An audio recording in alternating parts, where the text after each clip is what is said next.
તો મહેસાણા જિલ્લાના 10 માંથી 5 તાલુકામાં મેઘરાજાએ જોરદાર બેટિંગ કરી છે। સૌથી વધુ અસર કડી તાલુકામાં જોવા મળી, જ્યાં એક જ રાતમાં 9 ઇંચ વરસાદ ખાબકતા જળબંબાકાર જેવી સ્થિતિ સર્જાઈ છે।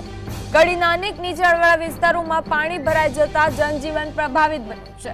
વિજાપુરમાં 3 ઇંચ, જોટાણમાં 1 ઇંચ, વિસનગરમાં અડધો ઇંચ વરસાદ નોંધાયો છે।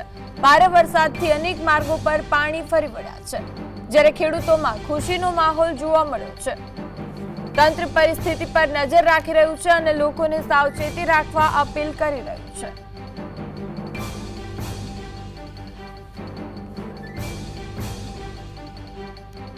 કડી તાલુકામાં ધોધમાર વરસાદ વરસતા જનજીવન પ્રભાવિત બન્યું છે। વિજાપુરમાં 3 ઇંચ, જોટાણમાં 1 ઇંચ, જ્યારે વિસનગરમાં અડધો ઇંચ વરસાદ નોંધાયો છે। ભારે વરસાદથી અનેક માર્ગો પર પાણી ફરી વળ્યા છે। વધુ માહિતી માટે સંવાદદાતા સંકેત જોડાયા છે। જે સંકેત, શું છે વધુ વિગત? એ છતાં અત્યારે હાલ જો વાત કરવામાં આવે તો મહેસાણા જિલ્લાની જો વાત કરીએ તો મહેસાણા જિલ્લાના 4 તાલુકામાં જુદી જુદી જગ્યાએ વરસાદ અત્યારે હાલ નોંધાયાનું પ્રાથમિક તપાસમાં જાણવા મળી રહ્યું છે।